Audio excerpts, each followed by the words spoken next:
はい、今回はイラストレーターとシネマ 4D を使ってこんな感じの 3D ロゴの作り方をご紹介していきます。今回のこちらの 3D ロゴはトイストーリーのロゴをモチーフにしているのですが、この形状ですね、ベースとなる形状は今回イラストレーターで作っています。どうしても僕自身がまだシネマ 4D のスプライン編集に慣れていないというところもあって、形状のパーツの素材ですね、こちらはイラストレーターで作った方が早いというところがあって、こういったイラストレーターからシネマ 4D というワークフローを組んでいるのですが、僕以外にももともとイラストレーターを使っていて、こういったワークフローの方がやりやすいという方はいるんじゃないかなと思いましたので、今回はこちらの作り方をご紹介していきます。まずイラストレーターでベースとなるグラフィックを作っていきます。ファイル、新規でフィルムとビデオから HD1080 で詳細設定の透明グリッドはオフにして作成します。こんな感じですね。余計な表示をなくしていきます。表示、定規、ビデオ表示を隠す。アートボードをダブルクリックして、センターマーク十字、ビデオセーフなし。こんな感じですね。まず文字を作成していきます。テキストツールで TO 拡大します。コントロールとシフトを押しながら拡大して、オルトキーを押しながらドラッグで複製。ラとします。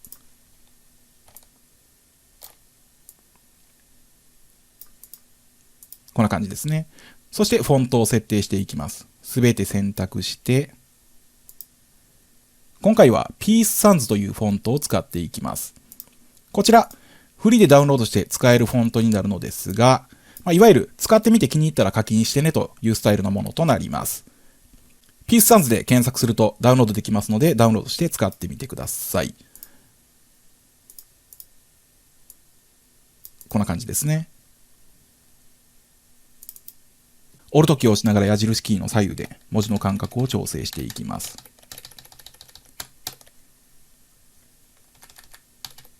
こんな感じですね。そしてアートボードの中央に配置。そして文字をすべて右クリックでアウトラインを作成します。グループを解除。まずざっと色を入れていきます。T と O は塗りが黄色系で、線が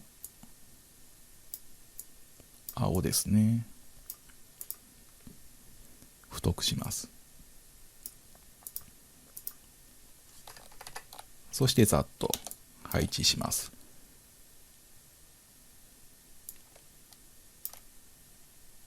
T の方が重なりが上ですね。右クリック重なり順最前面。ラエラも塗りが黄色、スポイトで黄色を取って線をなしに。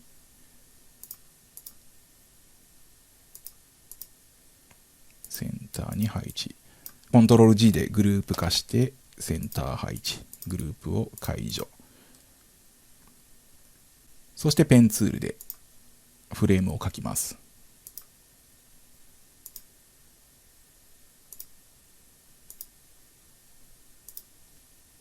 線はなしで塗りが赤。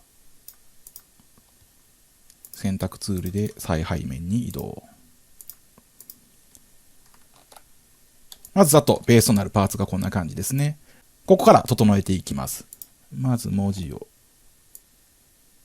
調整していきます。ダイレクト選択ツールでポイントを移動していきます。ポイントを選択して矢印キーで移動します。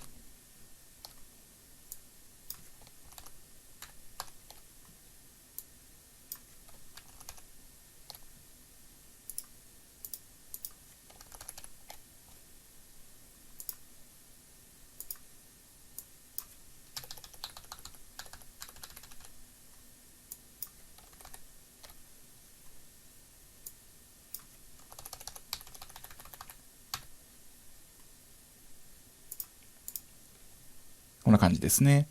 少しちょっと文字の間隔がいまいちなので調整します。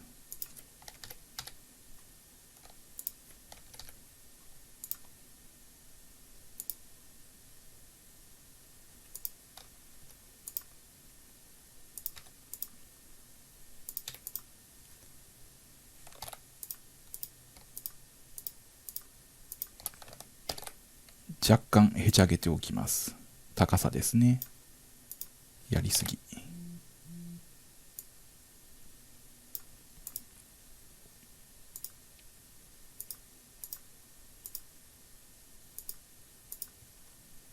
ざっとこんな感じですね。少し細めて、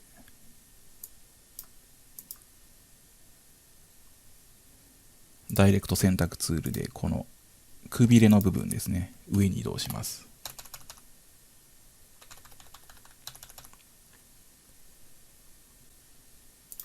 そして下を少し伸ばして上に移動して選択範囲を下揃えぐらいのイメージですね。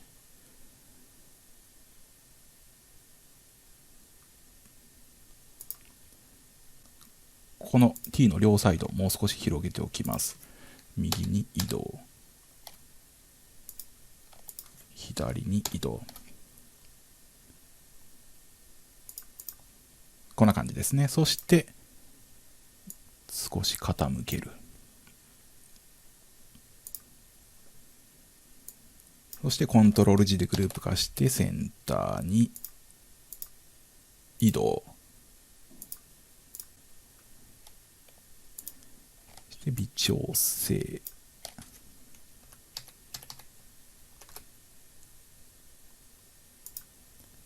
こんな感じですね。3D のグラフィックであればこのまま使えるのですが、今回は 3D のパーツとして作っていきますので、ここからパーツ分けを行っていきます。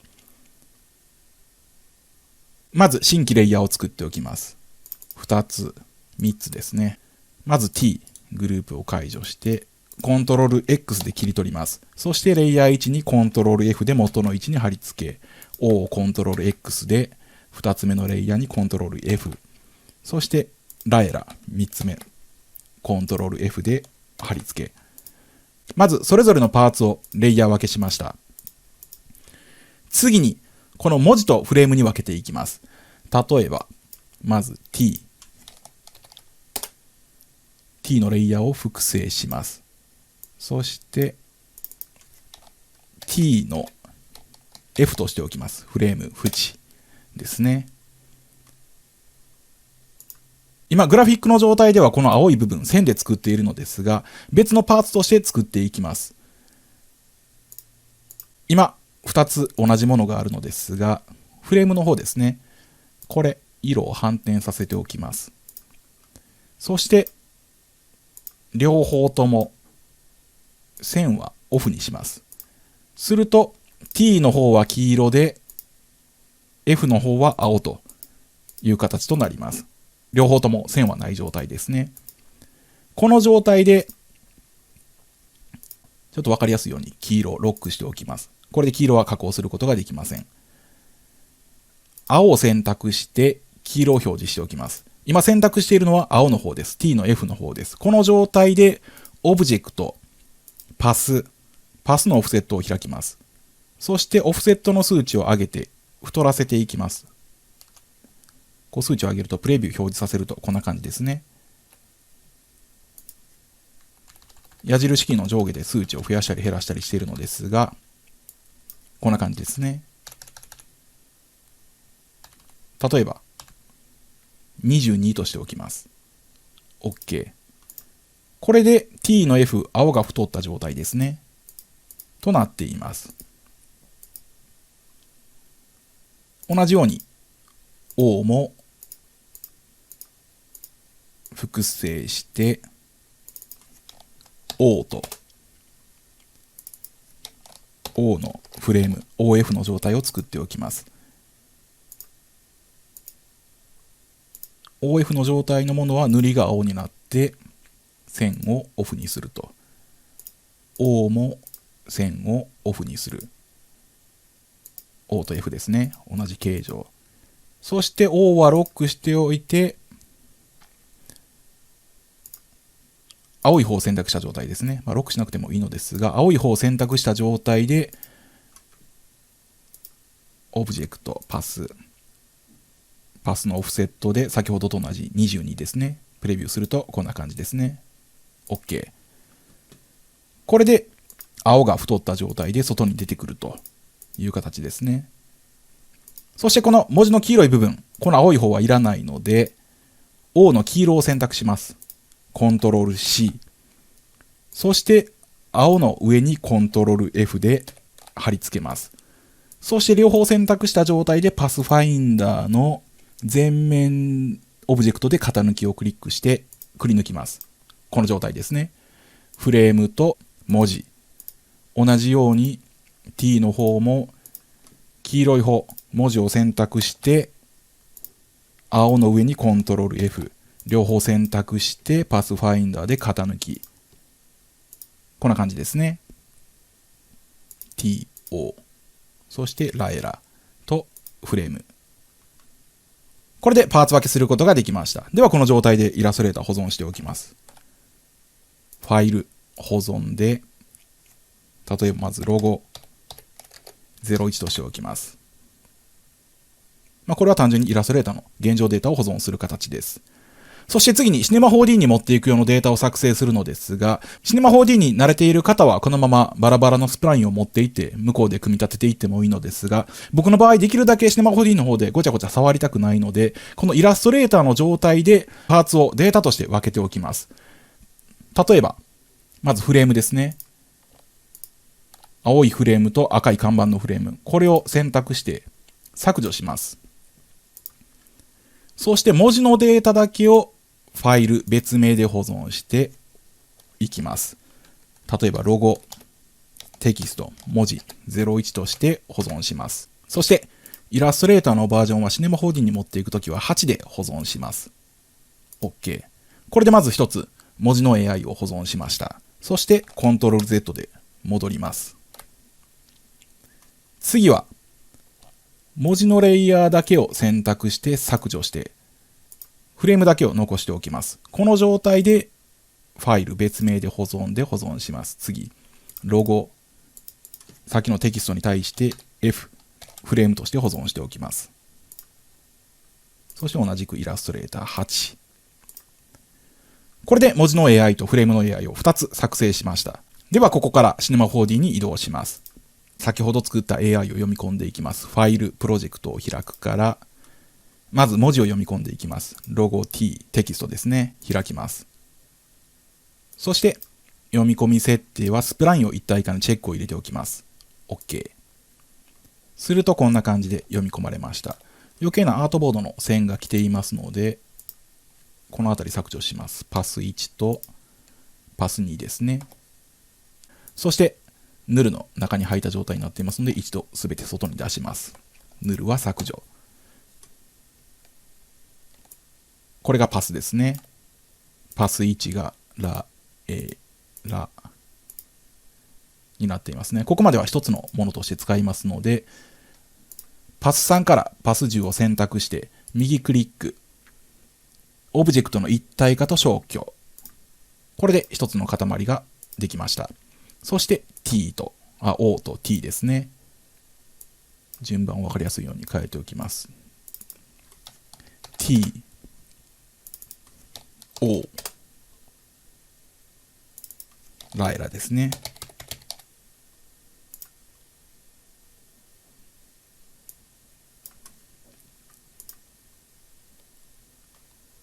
この状態で押し出しを作って中に入れるとこう押し出すことができます。一旦ここではコントロール Z で戻っておきます。パスだけ読み込んだ状態ですね。さらにここにもう一つフレームも読み込んでいきます。プロジェクトをマージ、フレーム読み込みます。同じようにスプラインを一体化にチェックを入れて OK。これがフレームのものですね。同じように最初と同じようにアートボードなんかも来てるのでデリートで削除します。そして純粋なフレームが下に移動してヌルを削除。これがボードですね。ボード。一番下に移動。そしてこれが TF、T のフレーム。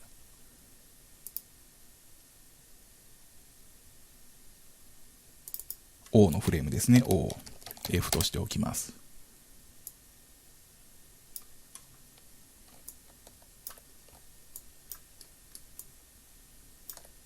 そしてラエラとボード。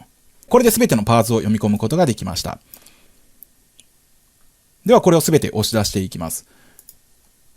シフトキーを押しながら全て選択した状態で、オルトキーを押しながら押し出しを押すと、全て一括で適用することができます。押し出しを作って、全て押し出しの中に入った状態という感じですね。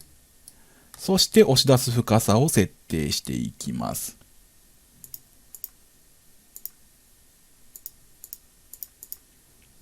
奥行き1センチ。こんな感じですね。この状態ではちょっと分かりにくいので先に色を入れていきます。ダブルクリックでマテリアルを作って、まず黄色系ですね。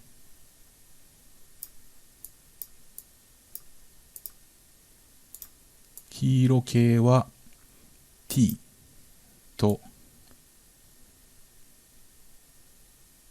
O とラエラですね。そしてもう一つ作って青色系ですね。T のフレームと O のフレーム。そしてもう一つが赤。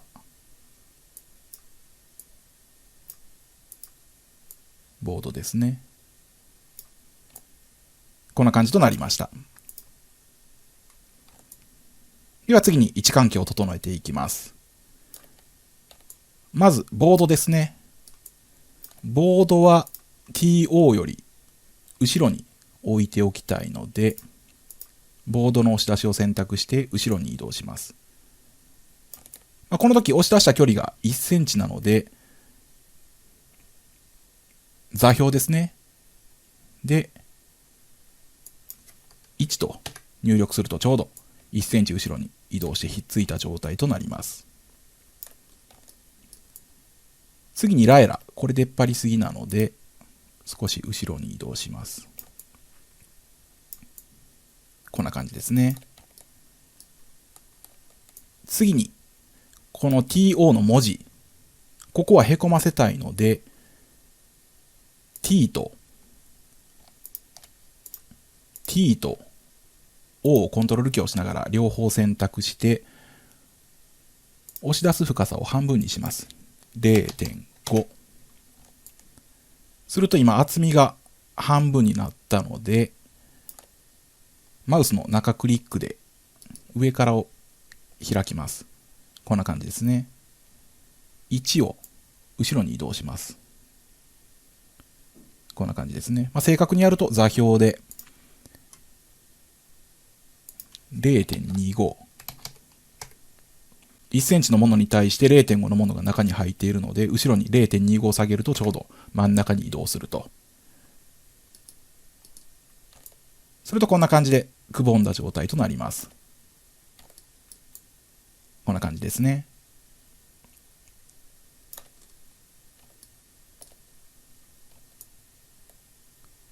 次に T の配置を調整します。T と TF を選択した状態で、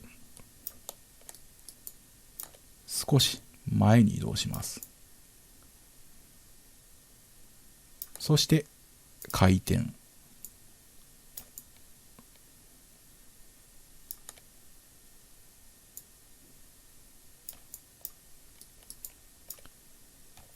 こう重なる感じですね。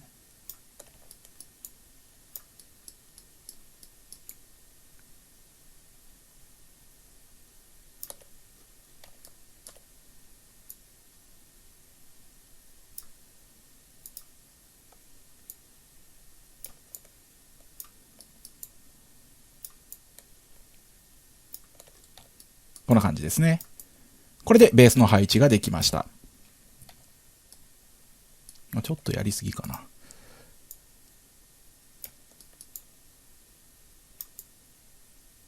こんな感じですね。そして最後にエッジの処理を行っていきます。例えばこの T のフレーム。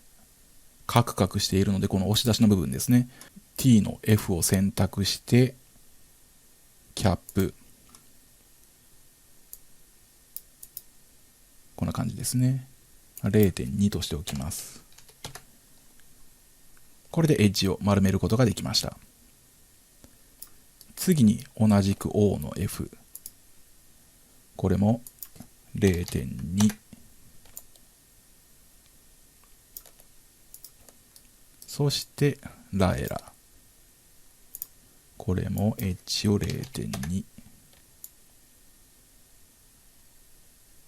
1をもう少し後ろに。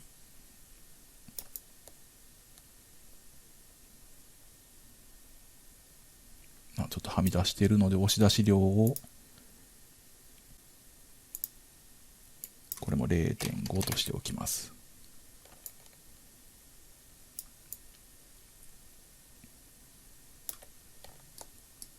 そしてボード。これもキャップを 0.2。そして位置を調整。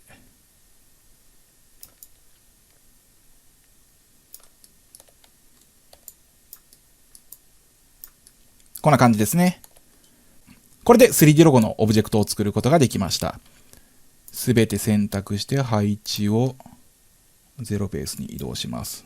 0タブ0タブ0。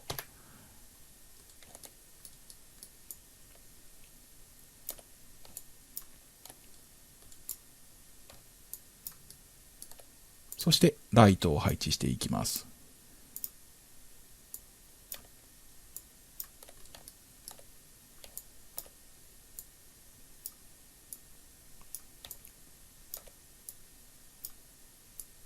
コントロールキーを押しながら移動させて複製します。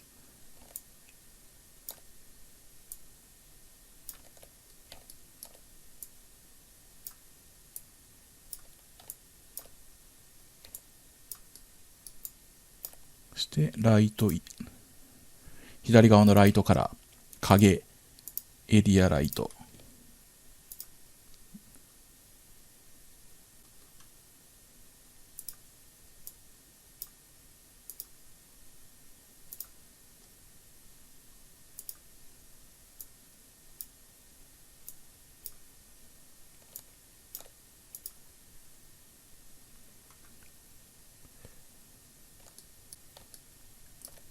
そして最後にカメラを配置します。カメラ。座標はまず0ベース。00で、回転も00。有効にして距離を調整。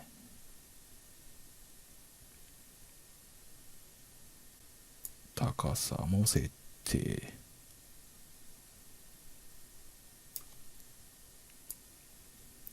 決め位置にキーフレームを設定して動かしてみると、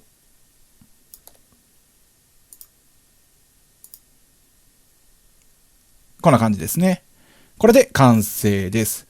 こんな感じでイラストレーターで 3D パーツのパスを作って、それをシネマ 4D で押し出してパーツを整えていくことで 3D ロゴを作ることができます。イラストレーターをがっつり使っている方はこのワークフローの方がシネマ 4D に入っていきやすいと思いますので、ぜひ実際に試してみてください。今回は以上です。またお会いしましょう。